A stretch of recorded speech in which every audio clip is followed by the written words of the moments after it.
आज का टॉपिक रहेगा आपका basic trigonometry. Part number 4 exercise का हम लोग यहाँ पे डिस्कस करेंगे। प्रॉब्लम फर्स्ट को यहाँ पे समझते हैं।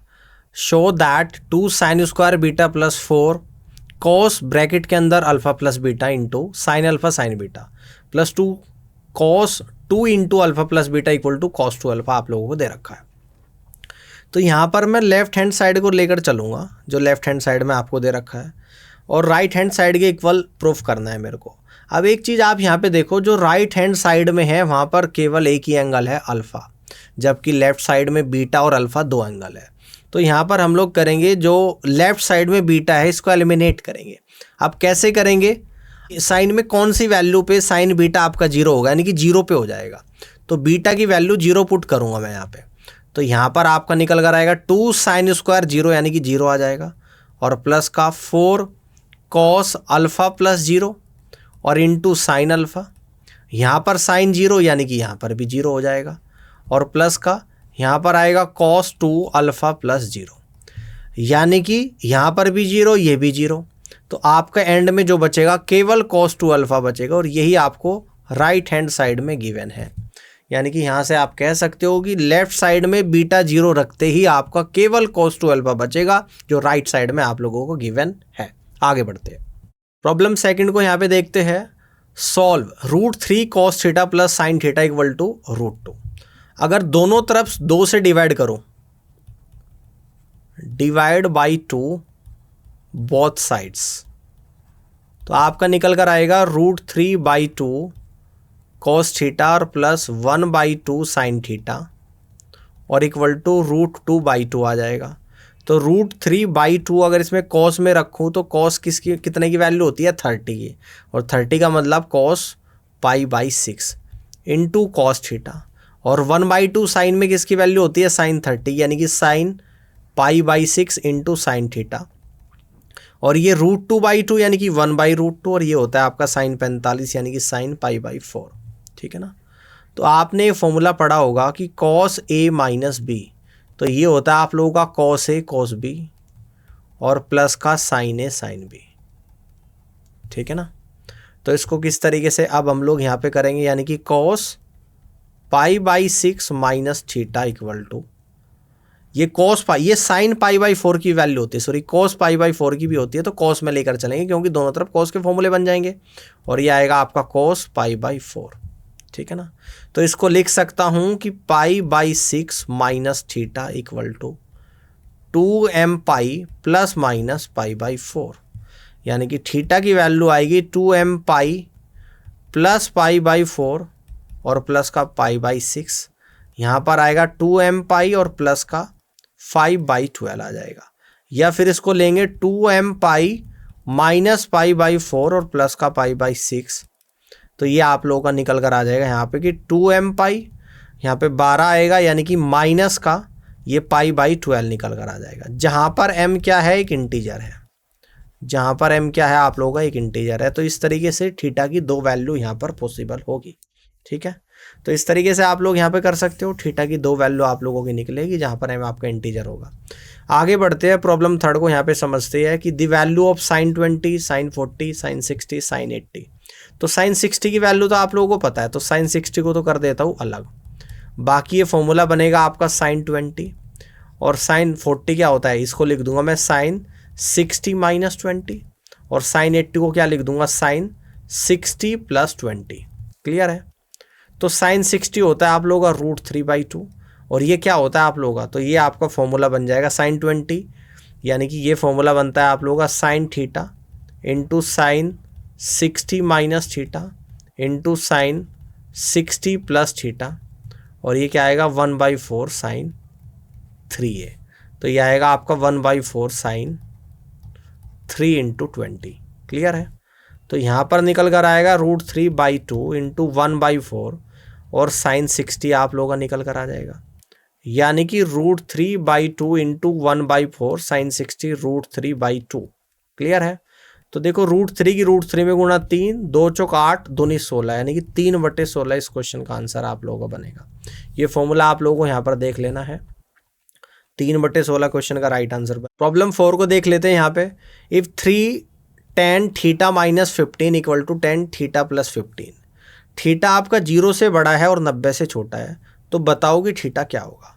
अब देखो इस क्वेश्चन में थीटा 0 से बड़ा 90 से छोटा है, यानी कि 30 भी हो सकता है, 45 भी हो सकता है, 60 भी हो सकता है। तो थीटा की वैल्यू आप लोग यहाँ पर पुट कर लो। थीटा बराबर, पहले मैं 30 पुट कर रहा हूँ, थीटा बराबर 30। 30 माइनस 15 यानी कि 15 आएगा, तो 30 को मत करो, आप 45 को पुट करो यहाँ पे सबसे पहले। क्यों करूँगा, देखो यहाँ पर जब 45 को पुट करोगे तो आपका आएगा 3 10, 45 माइनस 15 इक्वल टू 10, 45 प्लस 15, ठीक है ना। तो 3 10 45 माइनस 15 30 होता है, और 10 45 प्लस 15 60। तो 3 10 30 की वैल्यू होती है 1/√3, और 10 60 आप लोगों का √3, इस √3 से √3 जाएगा, तो आप लोगों का √3 इक्वल टू √3 आ गया, यानी कि left hand side right hand side के बराबर है। तो जो वैल्यू हमने 45 पुट करी थी ये बिल्कुल सही है, यानी कि थीटा की वैल्यू यहाँ पर 45 डिग्री निकल कर आएगी। इस तरीके से आप लोगों को करना है। प्रॉब्लम 5 को यहाँ पे समझते हैं। Proof that sine 4a equal to 4 sine A cos cube A और माइनस का 4 cos A sine cube A, ठीक है। ये आप लोगों को यहाँ पर करना है, ये आप लोगों को यहाँ पर करना है, और इसको हम लोग करना स्टार्ट करते हैं कि किस तरीके से करेंगे, ठीक है। चलिए देखते हैं। तो देखो हम लोग यहाँ पे इसको किस तरीके से करेंगे, यानी कि मैं राइट हैंड साइड लेकर इसकी चल रहा हूँ, राइट हैंड साइड जो कि दे रखी 4 sine A into cos cube A और माइनस का 4 कॉस ए इंटू साइन क्यूब ए। तो यहाँ से 4 साइन ए और इंटू कॉस ए ले लूँगा कॉमन, तो अंदर बचेगा कॉस स्क्वायर ए और माइनस का साइन स्क्वायर ए। तो आपने एक फॉर्मूला पढ़ा होगा कॉस 2a का, जो कि होता है आप लोगों का कॉस स्क्वायर ए माइनस का साइन स्क्वायर ए, यानी कि 4 साइन ए कॉस ए, और इसकी बजाय क्या रख दूंगा मैं, cos 2a रख दूंगा, है ना।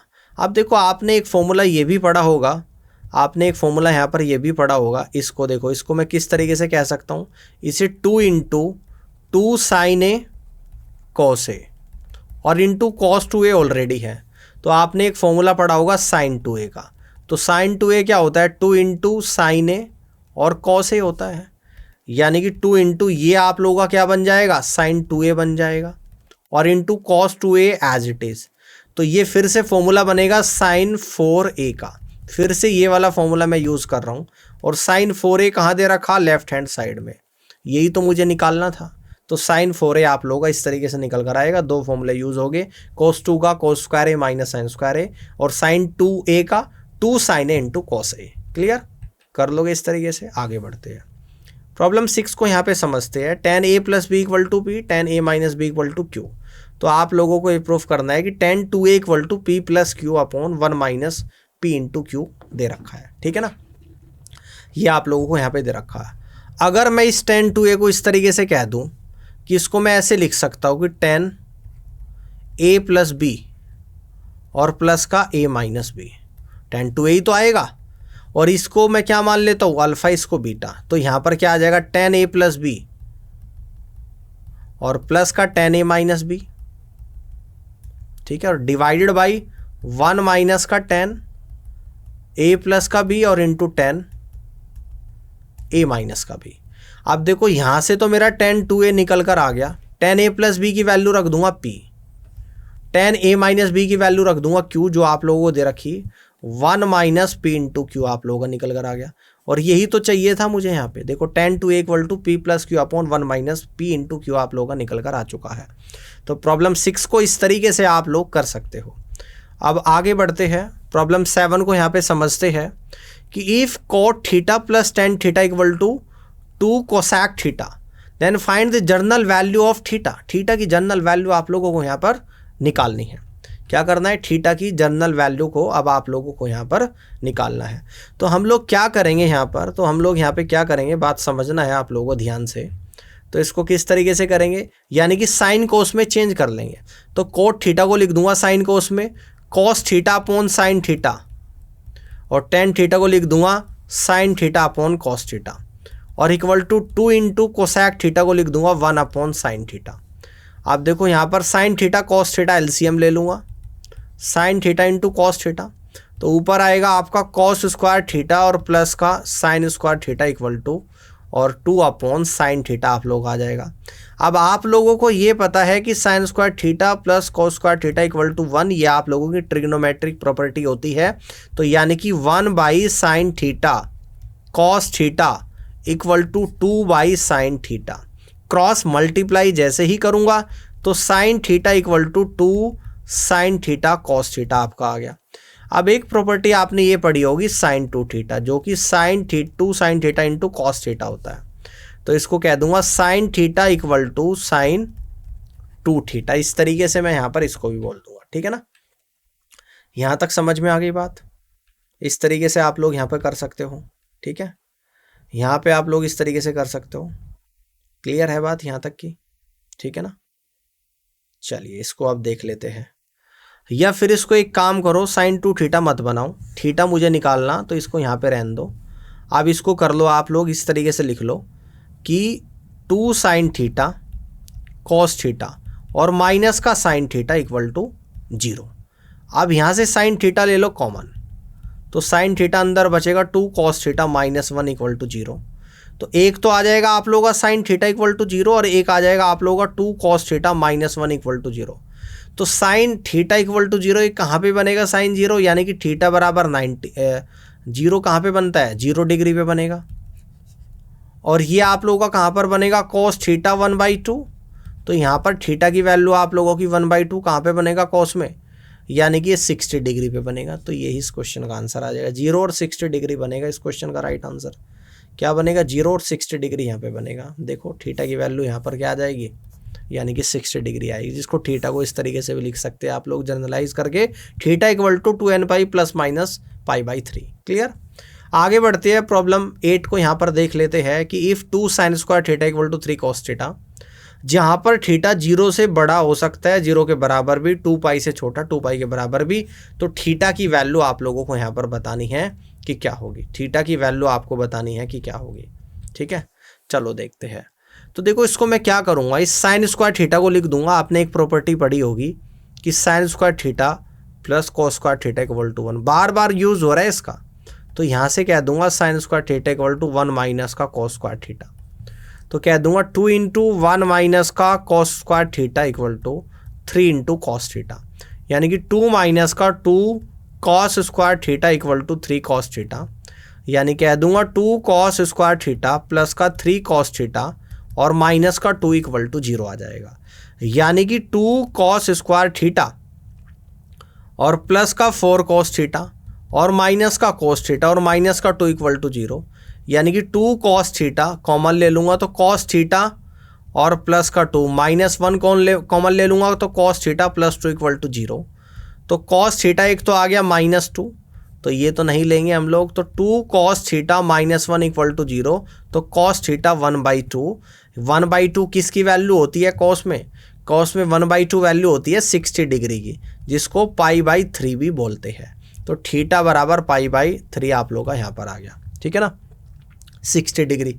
अब देखो यहाँ पर कह रहा है कि 2π से छोटा और बड़ा भी हो सकता है। तो इस तरीके से, और थीटा की वैल्यू यहाँ पर एक तो 60 आ जाएगी और एक और क्या निकल कर आएगी आप लोगों की, 300 डिग्री भी यहाँ पे निकल कर आ जाएगी। और 300 डिग्री को हम लोग यहाँ पर और क्या कह सकते हैं, यानी कि 300 डिग्री को हम लोग कह सकते हैं कि 5π है ना /3, 5π/3 भी हम लोग यहाँ पे बोल सकते हैं।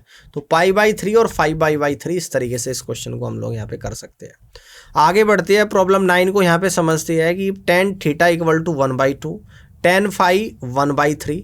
तो थीटा प्लस फाई के बारे में आपसे पूछता है, तो आपको दे रखा थीटा प्लस फाई के बारे में बताना। अगर इसके पहले मैं tan लगा दूँ, tan थीटा प्लस फाई, तो फॉर्मूला बन जाएगा आप लोगों का tan थीटा और प्लस का tan फाई और डिवाइडेड बाई 1 माइनस का tan थीटा और tan फाई आप लोग आ जाएगा। तो tan थीटा 1/2 है, tan फाई 1/3 है, डिवाइड बाई 1 माइनस 1/2 इंटू 1/3, यानी कि 6 एलसीएम ले लेंगे 2 और 3 का, तो आपका आएगा 3 + 2/6। और यहाँ पर कितना आ जाएगा आप लोग का, 6 - 1/6 आएगा, 6 से 6 कटेगा, यानी कि 5/5 1 आ गया। तो ये क्या आ गया, एक आप लोगों का tan थीटा प्लस फाई आपका 1 आ गया। तो यहाँ से कह देंगे ten theta plus five, one क्या होता है, टेन 45 डिग्री होता है, यानी कि थीटा प्लस फाइव बराबर 45 डिग्री, जिसको रेडियन में पाई बाई 4 भी बोलते हैं। तो थीटा प्लस फाइव की वैल्यू जो निकल कर आएगी पाई बाई 4 आप लोगों की इस तरीके से निकल कर आ जाएगी। आगे बढ़ते हैं, प्रॉब्लम 10 को यहाँ पे समझते हैं कि the value of tan 3a minus tan 2a minus tan a is equal to, ये आप लोगों को निकालना है, ठीक है ना। इसको किस तरीके से करेंगे ध्यान से एक बार आप लोग यहाँ पर देखिएगा।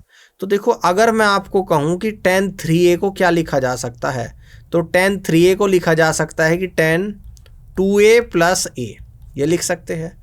यहाँ पर tan a प्लस b का फॉर्मूला यूज़ कर देंगे tan 2a और प्लस का tan a, और डिवाइडेड बाई 1 माइनस का tan 2a into tan a आ जाएगा। ये किसके बराबर है, tan 3a के बराबर है। क्रॉस मल्टीप्लाई करूँगा तो tan 3a और माइनस का tan a into tan 2a into tan 3a equal to tan a और प्लस का tan 2a आएगा, ठीक है ना। अब इसको देखो किस तरीके से हम लोग यहाँ पर कर सकते हैं, यानी इसको अगर मैं इस तरफ ले जाऊँ और इसको मैं इस तरफ ले जाऊँ इस पूरे को, तो यहाँ पर आएगा tan 3a माइनस का tan 2a माइनस का tan a और इक्वल टू आप लोगों का निकल कर आ जाएगा tan a into tan 2a और into tan 3a into tan 3a। तो ये आप लोगों का क्या निकल कर आ गया, आंसर निकल कर आ गया। यही आपसे पूछ रहा था कि tan 3a minus tan 2a minus tan a, और ये निकल कर आया tan a into tan 2a into tan 3a। इस तरीके से आप लोग इस क्वेश्चन को भी कर लोगे। अब आगे बढ़ते हैं, प्रॉब्लम नंबर 11 को यहाँ पे समझते हैं। दे क्या रखा है, cos 2 theta into cos 2 five plus sine square theta minus five minus sine square theta plus five is equal to, ये आप लोगों को यहाँ पर दिया गया है। ये आप लोगों क्या करा है, यहाँ पे दिया गया है, ठीक है ना। चलिए तो इसको यहाँ पे करना स्टार्ट कर देते हैं। इसको देखो यहाँ पर इसको तो एज इट इज़ रख देंगे, यानी cos 2 theta into cos 2 five as it is. तो sine square theta minus five और माइनस sine square theta plus five, ठीक है। अगर इसको पूरे को a मान लो, इसको b, यानी कि ये फॉर्मूला बनेगा साइन स्क्वायर a और माइनस का साइन स्क्वायर b का। और ये क्या फॉर्मूला होता है आप लोगों का, साइन a प्लस b और into sine a minus b होता है, ठीक है ना। इसको a माना है, यहाँ पर इसको b माना है, तो a प्लस b यानी कि साइन a प्लस b, तो साइन थीटा माइनस फाइव और प्लस का थीटा और प्लस का फाइव, ठीक है ना, into sine a minus b यानी कि थीटा माइनस फाइव माइनस का थीटा और माइनस का फाइव, ये आ गया। अब इसको फिर से सोल्व कर देते हैं, cos 2 theta into cos 2 five plus, देखो यहाँ पर फाइव से फाइव कटा तो आपका बच गया साइन 2 थीटा इंटू, देखो यहाँ पे थीटा से थीटा कट गया यानी कि बच गया माइनस का, ये कितना बच गया आपका, तो यहाँ पर कहोगे आप लोग माइनस का साइन माइनस का 2 फाइव आप लोगों का बच गया, ठीक है ना। तो ये साइन देखो, साइन माइनस थीटा अगर है तो इसको लिख सकता हूँ माइनस साइन थीटा भी लिख सकता हूँ। तो यानी कि यहाँ पे cos 2 theta into cos 2 five और माइनस का sine 2 theta into sine 2 five. तो यहाँ पर किसका फॉर्मूला बन जाएगा, तो ये फॉर्मूला बन जाएगा आपका cos a plus cos b, यानी कि cos a plus b 2 theta plus 2 five, ठीक है ना। cos a plus cos b का ये आप लोगों का यहाँ पर फॉर्मूला बनेगा, और ये जैसे फॉर्मूला बनेगा यानी कि cos 2 कॉमन ले लूँगा, थीटा प्लस फाइव आप लोगों का यहाँ पर आ जाएगा, ठीक है ना। और यही आप लोगों का यहाँ पर आंसर बन जाएगा। मैं आपको फॉर्मूला भी यहाँ पे लिख देता हूँ, क्या फॉर्मूला है, cos a प्लस b, तो ये होता है आप लोगों का cos a cos b और माइनस का साइन a और साइन b। ये फॉर्मूला हमने यहाँ पे यूज़ करा है और यही इस क्वेश्चन का आंसर यहाँ पर आ रहा है। आगे बढ़ते हैं, प्रॉब्लम 12 को यहाँ पे समझते हैं कि if sine theta plus cos theta equal to 1 then the value of sine 2 theta, sine 2 theta की वैल्यू आप लोगों को यहाँ पर निकाल कर बतानी है, जबकि sine theta plus cos theta equal to 1 आप लोगों को दे रखा है। अगर यहाँ पर कर दो स्क्वायरिंग बोथ साइड, क्या करेंगे, स्क्वायरिंग बोथ साइड्स, तो आपका निकल कर आएगा यानी कि sine theta plus cos theta का होल स्क्वायर इक्वल टू 1 का स्क्वायर। तो इस a प्लस बी के होल स्क्वायर के फॉर्मूले को ओपन करूँगा तो sine square theta plus cos square theta plus का 2 sine theta into cos theta equal to 1। और ये क्या होता है आप लोगों का, ये प्रॉपर्टी कितनी बार हम लोग यूज़ कर चुके हैं, sign square theta plus cos square theta 1 होता है। तो यानी कि 1 प्लस का 2 sine theta cos theta equal to 1। 1 को इस तरफ ले जाऊंगा तो 0 हो जाएगा, यानी कि 2 sine theta cos theta equal to 0। तो एक प्रॉपर्टी आपने ये भी पढ़ी है साइन 2 थीटा, तो 2 sine theta into cos theta होता है, ये भी फॉर्मूला होता है। तो ये बन गया आपका साइन 2 थीटा इक्वल टू 0। और 0 वैल्यू किसकी होती है, साइन 0 की होती है, ठीक है ना। तो यानी कि यहाँ पे 2 थीटा आपका 0 आ गया, आपसे साइन 2 थीटा पूछ रहा है तो आपका 0 निकल कर यहाँ पर आएगा, साइन 2 थीटा आप लोगों का यहाँ पर 0 निकल कर आएगा। ऑल क्लियर, ये बात भी समझ में आ गई होगी। अब आगे बढ़ते हैं, प्रॉब्लम 13 को यहाँ पर समझ लेते हैं। कह रहे हैं कि if sine x plus cos x equal to a then sine 6x plus cos 6x की वैल्यू आप लोगों को यहाँ पर बतानी है कि क्या होगी, ठीक है ना। ये वैल्यू आप लोगों को यहाँ पर बतानी है कि क्या होगी। तो सबसे पहले हम लोग क्या करेंगे, इसका भी स्क्वायर कर देंगे दोनों तरफ का, यानी कि squaring both sides, squaring both sides हम लोग यहाँ पर करेंगे। ये आएगा आप लोगों का साइन एक्स प्लस का कॉस एक्स का होल स्क्वायर और इक्वल टू ए स्क्वायर। तो साइन स्क्वायर एक्स प्लस का कॉस स्क्वायर एक्स और प्लस का 2 into sine x into cos x equal to a square. ये क्या होता है आपका 1 होता है, ये प्रॉपर्टी बहुत बार बता चुका हूँ आपको, ठीक है। तो ये 1 है, 1 प्लस का 2 sine x into cos x equal to a square, ठीक है ना। इस तरीके से समझ में आ रही है बात। तो यानी कि इसको यहाँ पे कह दूंगा कि 2 साइन एक्स और cos x equal to a square minus 1। तो ये आएगा आपका sine x into cos x equal to a square minus 1/2, ठीक है ना। ये आप लोगों का यहाँ पर निकल कर आ गया। यहाँ तक की बात आपको समझ में आई होगी, ठीक है। यहाँ तक की बात अब आप लोगों को समझ में आई होगी। अब देखो आपको किस तरीके से करना है। अगर मैं आपसे कहूँ कि साइन की पावर 6x और प्लस कोस की पावर 6x, तो इसको लिख सकता हूँ, इसको इस तरीके से लिख सकता हूँ, साइन स्क्वायर x की पावर 3 और प्लस कॉस स्क्वायर x की पावर 3। ए क्यूब और बी क्यूब का फॉर्मूला ओपन कर दूंगा, ए क्यूब प्लस का बी क्यूब, तो ये निकल कर आएगा आपका a प्लस बी का होल क्यूब और माइनस का 3ab और इंटू a प्लस बी आ जाएगा। तो यहाँ पर ये फॉर्मूला ओपन करूँगा, a प्लस बी का होल क्यूब, यानी कि साइन स्क्वायर एक्स और प्लस का कॉस स्क्वायर एक्स का तो होल क्यूब आएगा और माइनस का 3 into sine square x into cos square x और ब्रैकेट में साइन स्क्वायर एक्स और प्लस का कॉस स्क्वायर एक्स। अब वैल्यू रख दूंगा, sine square x plus cos square x 1 होता है, 1 की power 3 1 minus 3 into sine square x cos square x, ये वाली वैल्यू रख दूंगा, यानी ए स्क्वायर माइनस 1/2 का होल स्क्वायर इंटू ये क्या होता है आपका, ये भी 1 होता है। तो आपका आंसर निकल कर आया 1 माइनस का 3 इंटू ए स्क्वायर माइनस 1 का होल स्क्वायर और डिवाइड बाई 4, ठीक है ना। तो इसको और किस तरीके से आप लोग कह सकते हो, इसको सिंप्लीफाई करेंगे, यानी कि 4 माइनस 3 ए स्क्वायर माइनस 1 का होल स्क्वायर डिवाइड बाई 4। तो इस तरीके से आप लोगों का ये आंसर यहाँ पर निकल कर आ रहा है, ठीक है ना। यही आ रहा है ना, 4 माइनस 3 ए स्क्वायर माइनस 1 का होल स्क्वायर डिवाइड बाई 4, यानी कि ये आप लोगों का यहाँ पर इस तरीके से आंसर बनेगा। कर लोगे, समझ में आ गई बात। आगे बढ़ते हैं, प्रॉब्लम 14 को समझते हैं। You are standing 100 metres away from a tree, आप एक पेड़ से 100 मीटर की दूरी पर खड़े हैं। If you look up at the top of the tree, अगर आप पेड़ की चोटी पर देखते हैं, the angle of elevation is 30 degree, तो उन्नयन कोण 30 डिग्री का बनता है। Calculate the height of tree, तो उस पेड़ की ऊंचाई आप लोगों को बतानी है। देखो सबसे पहले चित्र के माध्यम से मैं आप लोगों को यहाँ पे समझाऊंगा। ये ए पॉइंट है, ये बी है, ये सी है। ए बी क्या है आप लोगों का, एक पेड़ है। ए बी क्या है आपका, यहाँ पर पेड़ है, ठीक है ना। आप खड़े कहाँ पर है, यानी कि यहाँ पर है व्यक्ति। कहाँ पर है व्यक्ति, पॉइंट सी पर खड़ा हुआ है, ठीक है ना।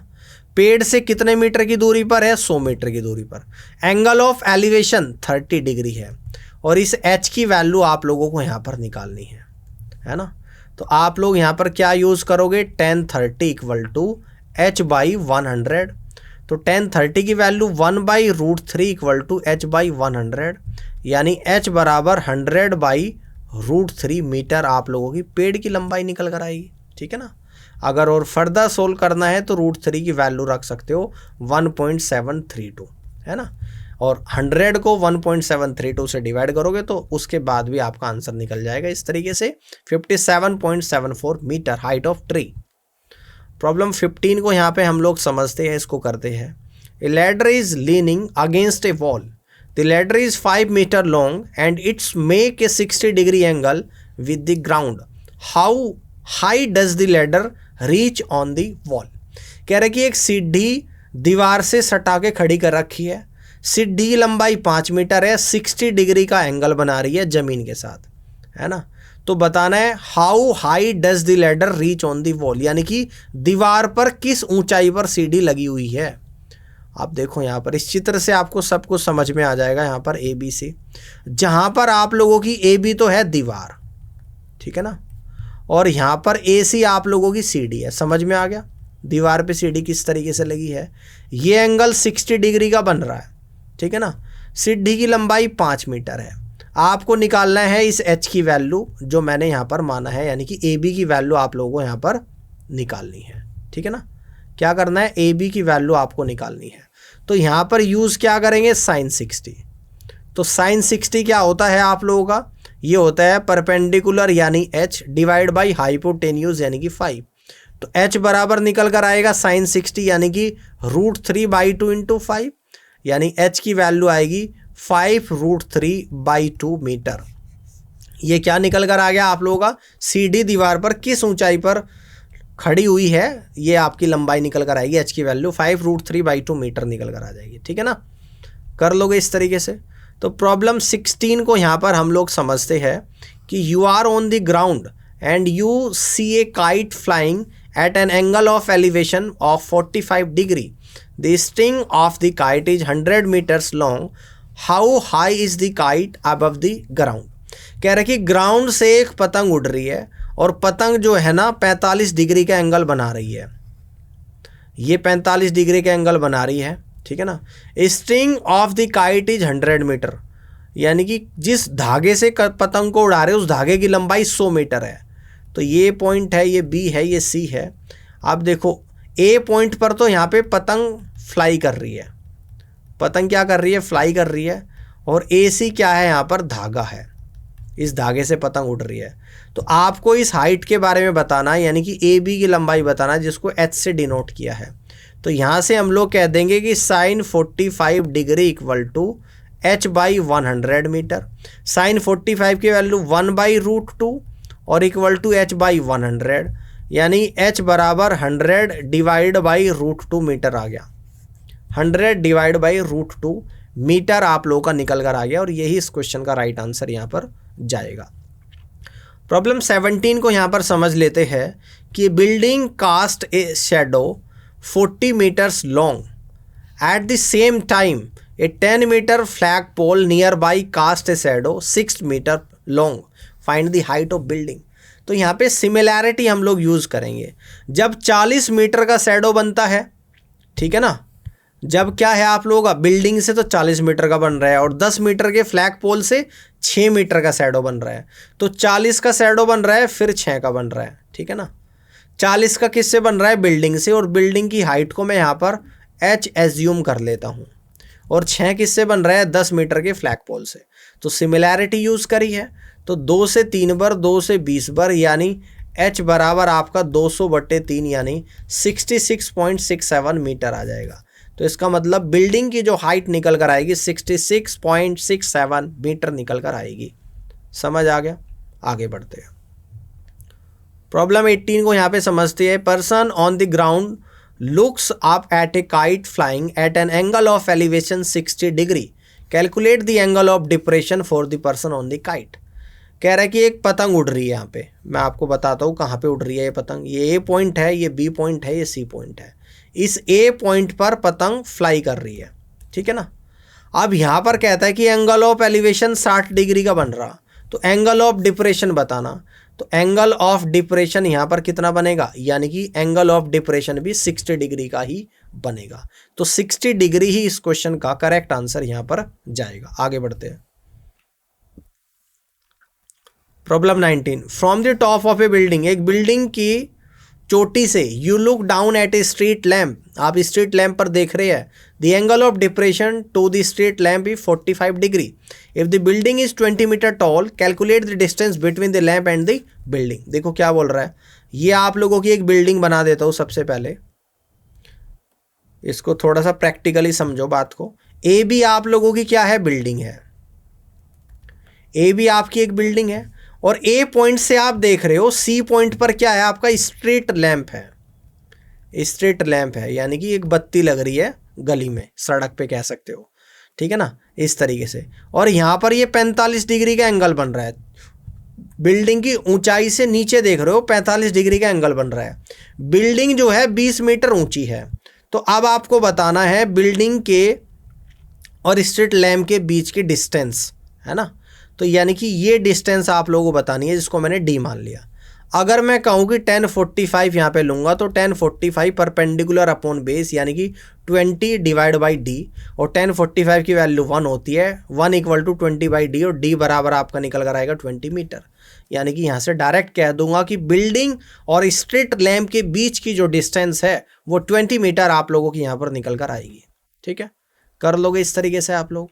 आगे बढ़ते हैं, प्रॉब्लम 20 को समझते हैं। You are flying in an aeroplane at a altitude of 10,000 meters. You look down and see a city below. The angle of depression to a landmark in the city is 30 degree. Calculate the horizontal distance between the aeroplane and the landmark. कह रहे कि आप एक हवाई जहाज में उड़ रहे हो जो 10,000 मीटर की ऊंचाई पर उड़ रहा है। कितनी ऊंचाई पर उड़ रहा है हवाई जहाज? 10,000 मीटर की ऊंचाई पर। आपने यहाँ से हवाई जहाज से नीचे की तरफ देखा और नीचे आपको एक शहर नज़र आ रहा है, यानी कि ये आपका ए पॉइंट है, ये बी पॉइंट है। ए बी तो है आप लोगों का, यानी कि जहाँ पर आप उड़ रहे हो ए पॉइंट पर।